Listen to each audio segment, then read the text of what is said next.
દીકરી બોલી, આંટી 40નું તો મને પડે છે. ચાલો 45 આપી દેજો. એનાથી સસ્તું નહીં આપી શકું. ભાવિકા બોલી, ખોટું ન બોલ. દેખ, તારો નાના ભાઈ જેવો છે. એના માટે થોડું સસ્તું કરી આપ.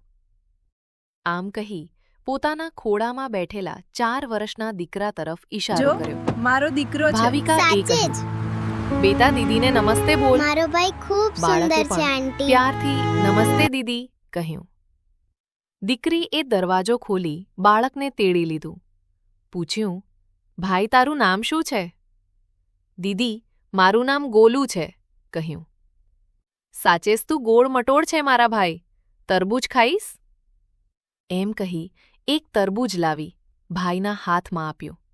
પરંતુ વજન હોવાથી હાથમાંથી નીચે પડી 3-4 ટુકડા થઈ ગયા. ગોલુથી પડી ગયું એટલે રડવા લાગ્યો.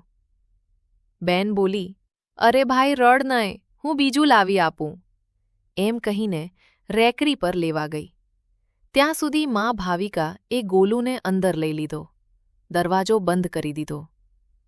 દીકરી આવી ખુલ્લા કાચમાંથી તરબૂચ આપતા બોલી, લે ભાઈ, આ મીઠું નીકળશે. વિશાલ આ બધી હરકત જોઈ રહ્યો હતો. ભાવિકા એ કહ્યું, જે તૂટ્યું છે એના પૈસા નહીં આપું, એ તો તારી ભૂલ હતી. દીકરી હસતા હસતા બોલી, આંટી બંનેમાંથી એકેયના પૈસા નથી જોતા. મેં તો મારા ભાઈને આપ્યું છે. આટલું સાંભળી વિશાલને તેની પત્ની બંને ચોંકી ઉઠ્યા. કહ્યું, બેટા, બંનેના પૈસા લઈ લે. એમ કહી 100 રૂપિયા હાથેથી લંબાવ્યા. દીકરી ઝડપથી રેકડી પાસે જતી રહી. વિશાલ નીચે ઉતરી પાસે આવી. કહ્યું, બેટા પૈસા લઈ લે, તારું ખૂબ નુકસાન થઈ જશે. દીકરી બોલી, માં કહેતી કે જ્યાં સંબંધની વાત આવે ત્યાં નફો નુકસાન નહીં જોવાનું. તમે ગોલુને મારો ભાઈ કહ્યો, મને ખૂબ ગમ્યું. મારે પણ ગોલુ જેવો જ ભાઈ હતો. પરંતુ વિશાલે કહ્યું, શું થયું હતું તારા ભાઈને?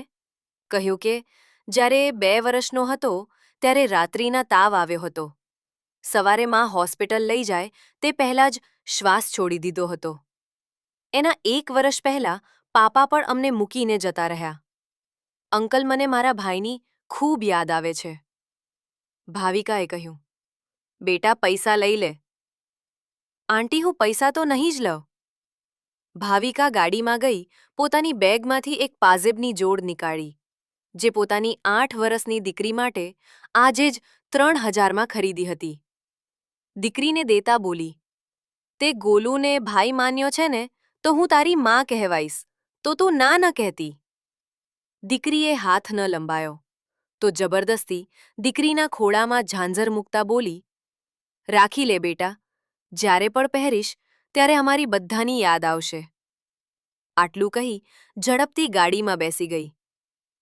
દીકરીને બાય કહેતા વિશાલે ગાડી સ્ટાર્ટ કરી. ગાડી ચલાવતા ચલાવતા વિચારી રહ્યો હતો કે ભાવુકતા શું ચીજ છે.